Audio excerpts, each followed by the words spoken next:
저도 여러분들을 예수님 이름으로 사랑하고 축복합니다. 오늘도 동영상으로 예배드리는 성산 가족 여러분, 여러분들도 예수님 이름으로 사랑하고 축복합니다. 한번 따라합니다. 너희가 진리를 순종함으로 너희 영혼을 깨끗하게 하여 거짓이 없이 형제를 사랑하기에 이르렀으니 마음으로 뜨겁게 서로 사랑하라. 베드로전서 1장 22절 말씀입니다. 이 안에 이 말씀이 여러분 가운데 적용되어서 형제를 사랑하기에 내 몸같이 사랑하는 저 여러분의 삶이 되기를 간절히 소망합니다. 오늘 아침에 눈을 뜨면서 우리가 하루를 살아가면서 수없이 많은 약속을 하고 살아갑니다. 때로는 약속을 잊어버리기도 하고 또 약속 장소를 가다가 잘못 길을 들어 약속을 지키지 못할 때도 있고, 그런데 우리는 수없이 많은 약속을 지키고 가는데 하나님과의 약속도 있어요. 하나님과 만나기로 약속된 장소가 있습니다. 저는 오늘 마태복음 28장 16절로 20절을 본문으로 해서 갑시다 약속의 장소로 라는 제목으로 은혜의 말씀을 나누려고 합니다. 따라합니다. 갑시다 약속의 장소로. 인생은 태어나면서부터 삶의 끝자락을 향해서 출발하는 거 아쉽지만 태어나면서부터 삶의 끝자락을 향해서 출발한 것입니다. 꽤 많은 시간을 가고 또 가고 또 가고 또 가다가 넘어지기도 하고 다시 일어서 가는 그곳은 삶을 마감하는 육신에 끝나는 시간입니다. 오늘도 어제와 변함없는 시간이 흐르고 저 여러분 지난주와 똑같은 주일 예배의 자리에 앉아서 하나님께 예배를 올려드리고 있습니다. 한 주간의 삶 가운데 희노애락의 시간을 보내고 이렇게 만난 것입니다. 여러분 한 주간 재미있었습니까? 아니면 슬픈 일이 있었습니까? 우리는 늘 살면서 희노애락의 시간을 보내고 있습니다.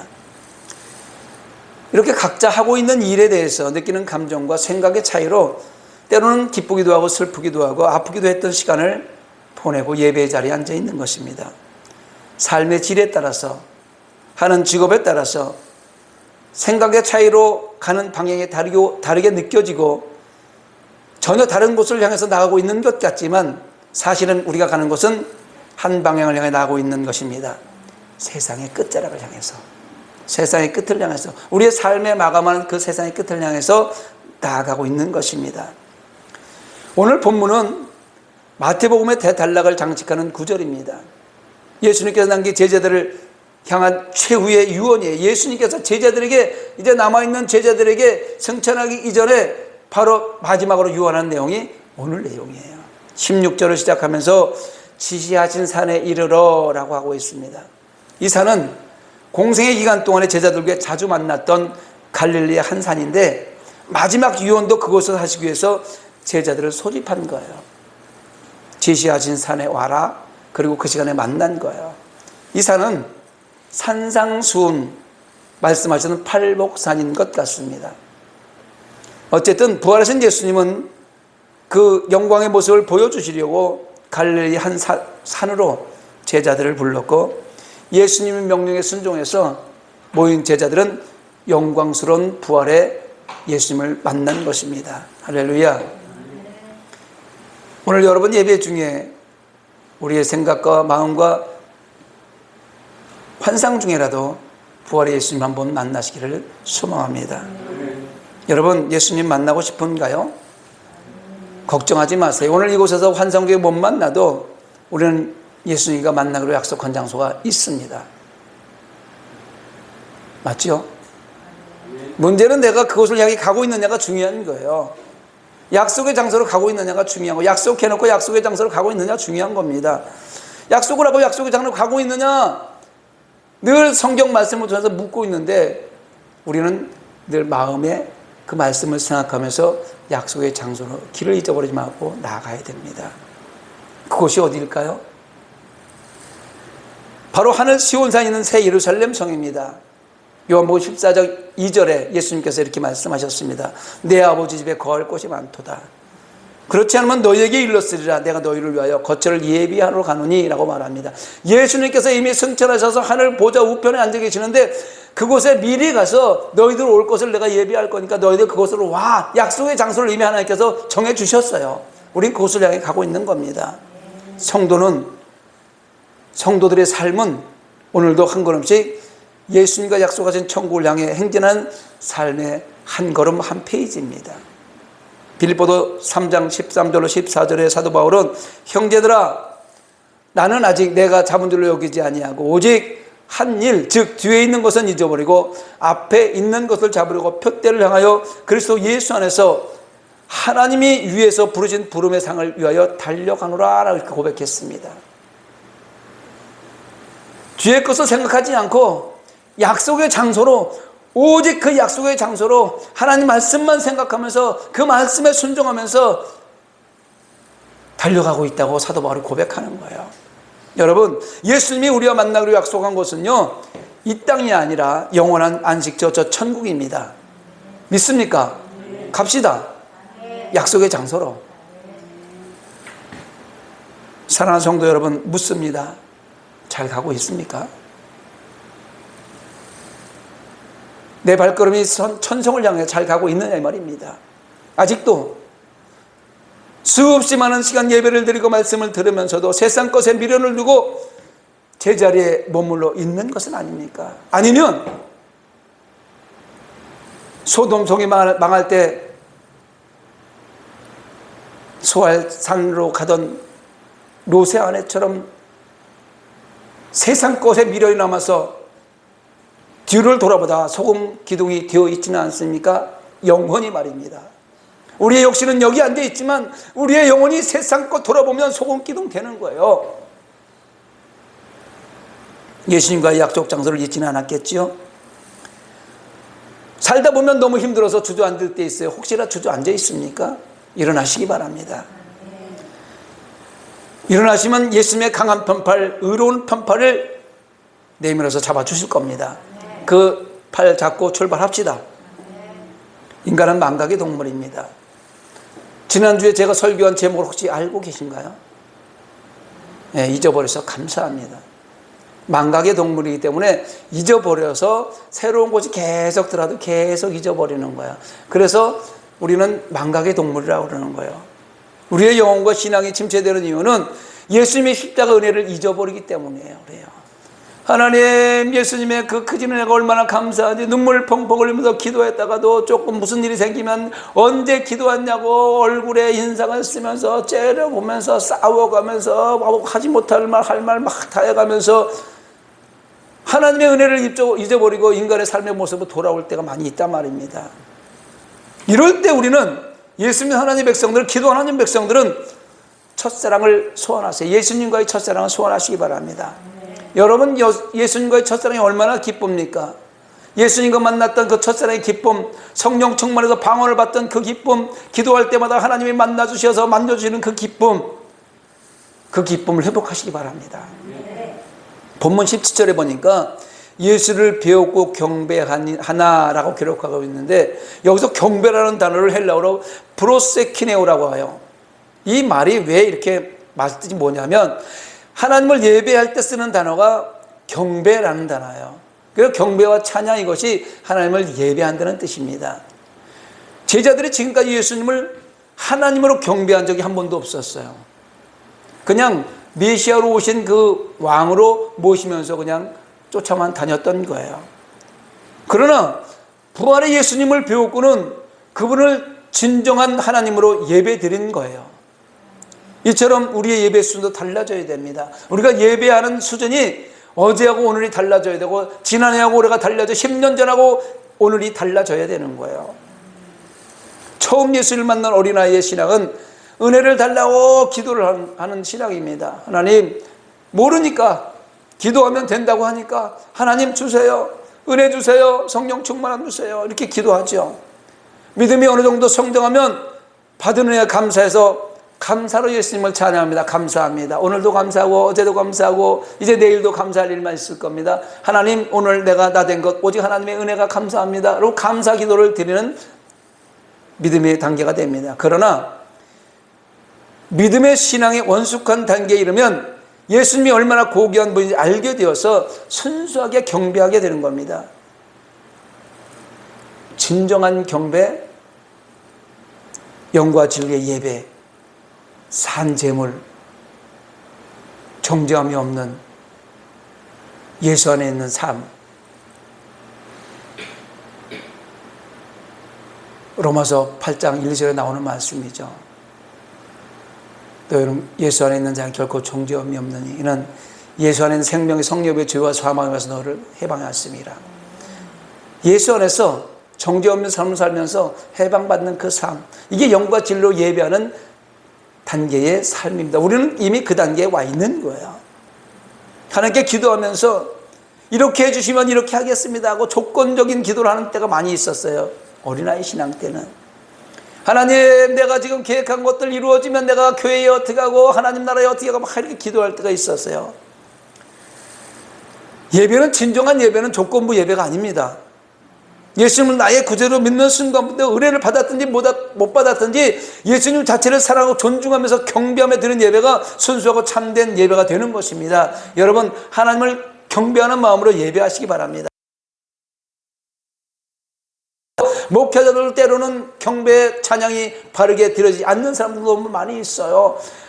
오래 교회를 다녔음에도 불구하고 아직도 무엇을 달라고만 하는 조건부 예배를 드리는 분들이 참 많이 있다 이 말입니다. 사실은 돌아보면 받은 은혜가 헤아릴 수도 없이 많은데 말입니다. 생각해 보세요. 여러분, 지금까지 살아오면서 내 삶의 모습을 돌아보 순간순간에 하나님의 도우심이 없었으면 오늘 이 자리에 저와 여러분을 만날 수 없었을 겁니다. 그것이 다 하나님의 은혜고 도움이에요. 신앙 성장은 곧 예배의 성장을 말하는 겁니다. 그렇다면 당신의 예배 수는 어디에 머물러 있습니까? 여러분의 예배의 수는 어디 곳에 머물러 있습니까? 하박국 선지자의 신앙 고백이 생각납니다. 하박국 3장 17절 18절 말씀에 비록 무화과나무가 무성하지 못하며 포도나무에 열매가 없으며 감람나무에 섭출이 없으며 밭에 먹을 것이 없으며 우리의 양이 없으며 외양간에 소가 없을지라도 나는 여호와로 말미암아 즐거워하며 나의 구원의 하나님 말미암아 기뻐하리로다. 할렐루야. 사실 기뻐할 일 아니잖아요. 아무것도 없는데 뭘 기뻐요. 없대요. 다 없대요. 없고 없대요. 아무것도 없대요. 그런데 하나님 앞에 경배할 수 있는 여건만 되면 감사되는 거예요. 기뻐한다는 거예요. 할렐루야. 하박국 선지자의 신앙 고백을 가슴에 새기고 날마다 나의 예배 수준을 점검해 보시기를 부탁드리겠습니다. 그리고 믿음으로 부활의 예수님께서 하는 18절 말씀을 함께 읽어보겠습니다. 오늘 본문의 18절 말씀입니다. 시작. 예수께서 나와 말씀하여 이르시되 하늘과 땅의 권세를 내게 주셨으니 아멘. 이 말씀에 주목하시기 바랍니다. 하늘과 땅의 모든 권세를 주셨으니라고 하셨습니다. 이 말씀은 하나님께서 예수님께, 부활하신 예수님께 하늘과 땅의 모든 권세를 주셨다는 이야기예요. 부활의 예수님은 아버지 하나님의 뜻에 순종해서 자신의 모든 것을 다 드린 후에 권세를 온전히 얻으신 겁니다. 아버지의 뜻대로. 겟세마네 동산에서 기도하잖아요. 십자가를 앞에 두고 아버지, 할 수만 있으면 이 잔을 내게서 넘겨주시옵소서. 이 십자가를 내가 지지 않았으면 좋겠습니다. 이렇게 기도하지만 그때 기도할 때 얼마나 힘들었으면 땀방울이 핏방울이 되도록 기도하면서 그러나 내 뜻대로 하지 마옵시고 아버지의 뜻대로 되기를 원합니다. 이렇게 기도해서 아버지의 뜻은 십자가는 치는 거란 말이에요. 독생자 예수 그리스도가 십자가에서 죽으셔서 피와 땀 다 흘리시고 물과 피를 다 흘리시고 인간의 모든 죄를 구속하시는 그 사건이 일어나야 하나님의 뜻이란 말이에요.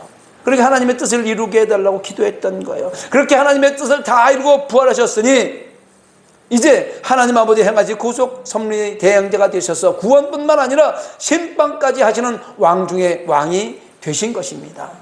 물론 예수님은요, 하나님과 동등하신 분이에요. 처음부터 그러한 권세가 있었습니다. 태초에 하나님이 천지를 창조하시느니라 할 때 그 태초에 창조하실 때 성부, 성자, 성령 삼위일체 하나님이 함께 동일하게 있었단 말이에요. 그러니까 동일한 능력을 가지고 있어요, 하나님과. 그러나 예수님은 인류의 구속을 위해서 그 모든 권세를 하나님께 맡기신 채 인간의 육신을 입고 오셨잖아요. 그래서 인간의 모습으로 사신 거예요. 십자가를 통해서 인간의 구속사역을 완성하시기 위해서 그 아픔을 감당하시기 위해서 오셨던 거예요. 그래서 그 모든 인성을 이제 벗어버리고 부활하셨으니 신성을 회복하신 거예요. 그리고 이제 죽음에서 부활하심으로 하나님으로부터 이전에 가지고 있던 권세를 다시 부여받으신 겁니다. 성도들 중에는 그저 기도 많이 하면 하늘의 권능과 은사를 풍성하게 받을 것으로 생각하는 사람이 많습니다. 그러나 기도한다고 하늘의 능력을 온전히 얻을 수는 없습니다. 예수님이 마태복음 19장 29절에 무엇라고 하셨나요? 또 내 이름을 위하여 집이나 형제나 자매나 부모나 자식이나 전토를 벌인 자마다 여러 배를 받고 영생을 상속하리라. 할렐루야. 하나님 나라를 위해서는 집이나 형제나 자매나 부모나 자식이나 전토, 내가 가지고 있는 모든 것을 먼저 다 내려놓고 살아야 천국을 상속받는데, 이 땅에서도 어떻게 여러 배를 받는데요. 원하는 대로 받는다는 겁니다. 여러분, 구원은 우리의 공로가 없어도 믿음으로 얻는 것입니다. 그러나 천국의 풍성한 권세와 영광을 누리려면 하나님 나라를 향한 전적인 헌신이 필요하다는 거예요. 헌신이 생활화되어야 됩니다. 부탁드립니다. 먼저 나 자신을 예수님의 의의 도구로 드립시다. 하나님이 원하시는 도구로 하나님이 사용하시게끔 나를 드리시기 바랍니다. 그리고 우리가 예수님께로부터 받은 재능과 물질과 은사를 예수님을 위해서 사용합시다. 천국을 위해, 영원한 하나님 나라를 위해 몸과 마음과 생각까지도 모두 바친 성도는 천국의 모든 권세를 누릴 수 있는 자격을 취득하여 누리게 될 것입니다. 오늘 말씀하시고 있는 거예요. 본문 19절로 20절을 함께 읽어봅니다. 시작. 그러므로 너희는 가서 모든 민족을 제자로 삼아 아버지와 아들과 성령의 이름으로 세배를 베풀고 내가 너에게 분부한 모든 것을 가르쳐 지키게 하라. 볼지어다 세상 끝날까지 너희와 항상 함께 있으리라 하시니라. 아멘. 이게 마지막 예수님의 지상태 명령이에요. 이거는 해도 되고 안 해도 되는 게 아니에요. 명령이에요. 다시 말씀드립니다. 우리는 전투하는 교회에 지금 전투를 하고 살아가고 있는 거예요. 영적인 전투를 하면서 살아가고 있는 것입니다. 많은 사람들은 육신의 삶을 세상에 나가면 살기 위해서 삶의 전쟁터로 나간다고 이야기합니다. 그러나 우리는 그 전쟁터 외에도 영혼의 전쟁터에서 전쟁을 하면서 살아가고 있어요. 어둠의 영과 늘 전쟁을 하면서 살아가고 있습니다. 전쟁터에서 명령이 하달되는데 명령을 불복종하면 어떻게 되는 거예요? 사형이에요. 사형입니다. 예수님께서도 지금 말씀하시는 거예요. 내가 너 세상 끝날까지 같이 있을 거니까 나가 말씀 전에 지금 명령하시는 겁니다. 그 명령의 내용은 복음 전하는 거예요. 전도라는 겁니다. 이제 부활의 예수님을 만난 제자들이 할 일은 예수님과 예수님의 구원의 소식, 천국의 은혜를 온 누리에 전파하는 일밖에 없습니다. 그래서 실제로 예수님을 승천하고 오순절날 마가의 다락방에서 성령 받고 이들은 전도하다가 다 순교당했어요. 그리고 이제 그 순교의 피의 값이 지금 저와 여러분까지 전해져서 이곳에서 전도가 되어 예배가 드려지고 있는 것입니다. 성도가서 이 땅에서 해야 할 일이 많지만 하나님의 백성들이 이 땅에서 해야 될 일이 많죠. 전도와 관련될 일 외에는 마지막 날에 예수님 앞에 내세울 것이 없어요. 많은 걸 했어도요, 하나님 말씀 복음을 전한 것 외에는 하나님 앞에 내세울 것 없습니다. 생각해 봅시다. 내가 영예를 얻고 부를 얻고 권력을 얻고 떵떵거리며 살았어도 그 일은 나만 잘 되는 거예요. 물론 예수님 믿는 사람들이 잘 되어야 합니다. 그래야 선한 영향력을 끼칠 수 있으니까. 이 땅에서 하나님의 백성이 잘 되고 교회가 성장해서 큰 교회를 지어 예배를 드리는 목적이 무엇입니까? 자랑질하라고 하는 거 아닙니다. 어깨에 힘주고 의시되라는 것도 아닙니다. 전도하라는 거예요. 선교하라는 거, 말씀 선포하고 나가서 복음 전포하라고 크게 만들어주고 많은 것 부어주시는 겁니다. 나누라는 거죠. 그렇습니다. 우리가 천국에서 예수님 앞에 설 때 자랑할 수 있고 우리가 기쁘게 할 수 있는 것은 오직 복음 전파뿐입니다. 그래서 다니엘서 12장에 보면 전도한 사람들, 복음을 많이 선포한 사람들이 멸류관의 주인공이 되는데 하늘의 별과 같이 빛나는 상급을 받는다고 그랬어요. 전도하는 사람이. 여러분, 전도는 해도 되고 안 해도 되는 것이 아닙니다. 전도는 명령입니다. 명령에 복종하시기 바랍니다. 그리고 우리의 전도의 대상은 모든 민족이에요. 모든 민족. 너희는 가서 모든 민족을 제자로 삼아, 이렇게 말씀하셨습니다. 이것은 복음 전도의 대상을 가르쳐 주는 거예요. 예수님은 특정한 지역에, 제한된 지역에만 복음을 전하라고 말씀하지 않으셨습니다. 모든 민족에게 복음이 전파되어야 될 그 모든 민족에게, 아니 땅끝까지 이르러서. 그런데 지금 복음이 다 들어갔을까요? 생각해 봅시다. 아마존 밀림 속에 한 번도 사람을 만나보지 않은 부족들이 있어요. 그 사람들은 예수님 몰라요.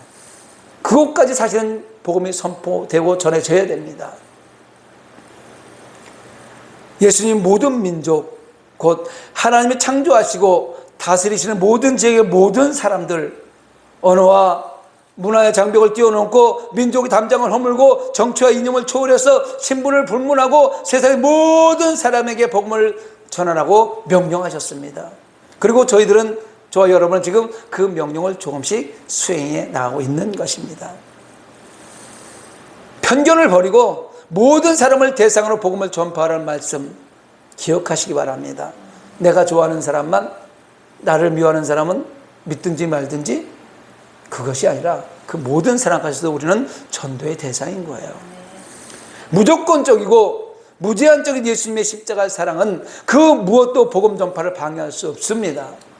여러분, 여러분들의 미워하는 그 사람도 그 사람을 위해서 예수님이 십자가 지신 거예요. 내가 죽이고 싶을 만큼 미워하는 그 사람도 그 사람 때문에 예수님이 십자가 지신 거라니까요. 그러니 그 사람까지 우리는 복음을 선포해야 됩니다. 복음을 전해야 됩니다. 그렇다면 성도로서의 칭함을 얻고 십자가가 하나님의 은혜로 구원받은 저와 여러분은 편협한 마음의 빗장을 열어 제치고 전도의 현장으로 뛰어나갑시다. 복음 전은 필요한 모든 민족, 복음을 받아들여야 될 모든 민족, 모든 사람들을 향해 나아갑시다. 피부색을 차별하지 말고 가난한 곳에도 부한 곳에도 무명인에게도 미개인에게도 차별하지 말고 우리 복음을 전합시다. 그리고 복음 전파의 목표는 모든 사람들을 제자로 삼아 예수님의 말씀, 생명의 복음을 가르쳐 지키게 하는 것입니다. 사랑하는 성산교회 성도 여러분, 동역자 여러분, 우리 함께 마음을 다하여 나아갑시다. 복음 전파의 사명을 위해서. 복음을 들고 나아가는 길에는 예수님이 반드시 끝까지 동행해 주실 것입니다. 지난 한 주간 여러분들의 선교 후원으로 필리핀 선교를 잘 마치고 왔습니다. 갈 때마다 느끼는 거지만 너무 힘들고 여러 가지 해야 될 일이 너무 많아서 가고 싶지는 않아요. 사실은요. 왔다 갔다 비행기 타는 것도 너무 힘들고, 이번에도 오면서 너무 힘들어가지고 또 가야 되나 하는데 생각하면 안 갈 수가 없어요. 하나님 말씀을 들으면, 하나님 말씀을 보면 안 갈 수가 없어요. 신학생들 먼 곳에서 그 한 주간 공부하러 오려고 아침 새벽부터, 거기는 이런 버스가 없어요. 우리 시내버스 이런 거는 없어요. 이런 거 생각지도 못해요. 지푼이라고 그래가지고 문짝 없는 거 있어요. 문짝 없는 거. 그거를 몇 번 갈아타고 오는 거예요.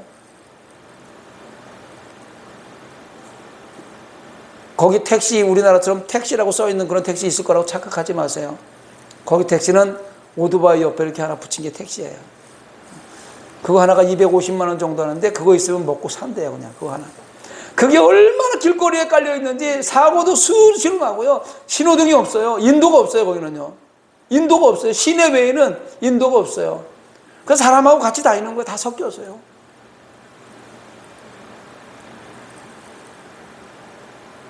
거기 한 주간씩 가는 우리 교수님들, 그 학생들을 위해서 다 성경비 보내서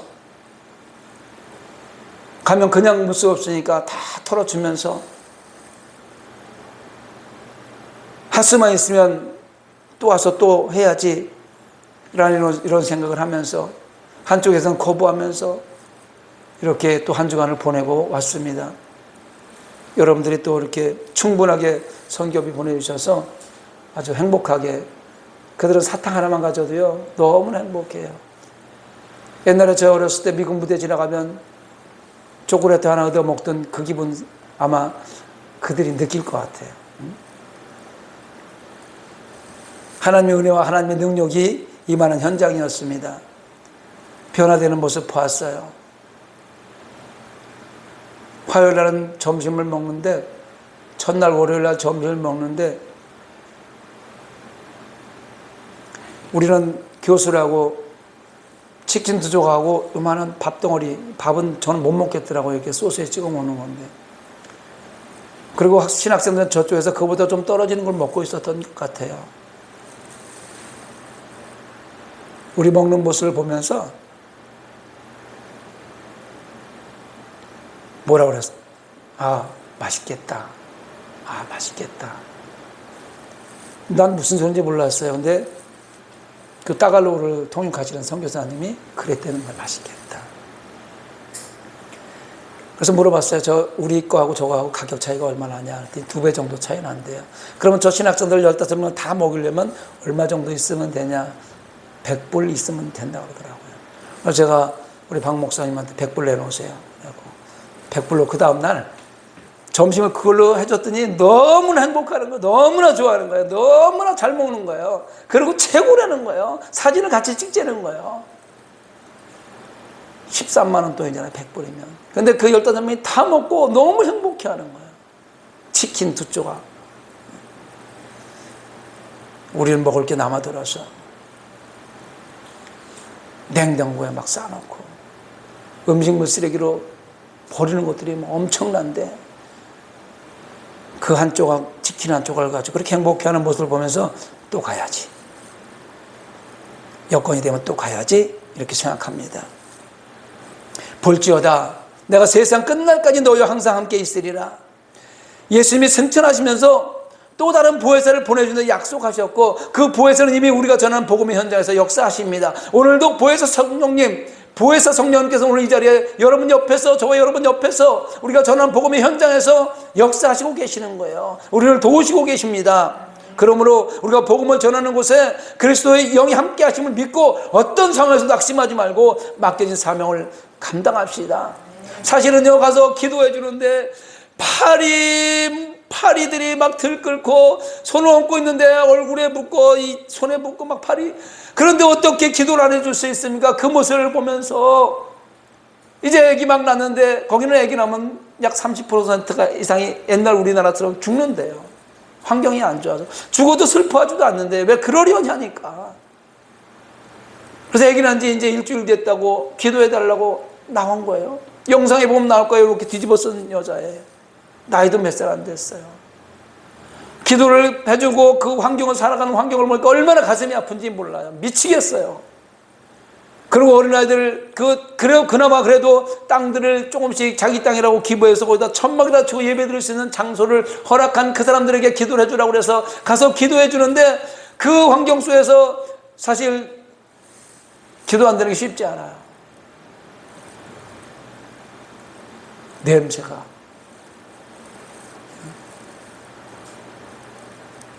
그런데 그 사명 감당하고 나오니까 너무 행복한 거예요. 반드시 또 갈 겁니다. 예수님께서 사단의 사망 권세를 십자가상에서 이기고 부활로 승리를 하셨습니다. 이 시간도 만왕의 왕으로 교회의 머리가 되시고 인간의 생사함을 주관하시며 역사를 주관하십니다. 믿으십니까? 동의하십니까? 바로 이 예수님이 어제나 오늘 영원토록 우리와 함께 하신다고 약속하셨으니 얼마나 감사합니까? 우리가 가는 그 현장이 얼마나 열악한지, 얼마나 좋은지 관계없이 어제나 오늘날 영원토록 우리 복음을 전하는 현장에 보혜사 성령님이 함께 하신다는 겁니다. 오늘도 변함없이 예수님이 말씀하시는 거예요. 맡겨진 사명을 감당하라고, 그리고 영원한 천국에서 만나자고 약속 장소를 정해 주신 겁니다. 그러므로 우리는 가야 합니다. 약속의 장소로. 우리 여기 한 명도 빠짐없이, 한 사람도 탈락하지 말고, 누구도 중간에 탈락하지 말고 끝까지 완주해서 영원한 약속의 장소에 만나게 되기를 예수님의 이름으로 축원합니다. 말씀을 생각하면서 우리 기도하기를 원합니다.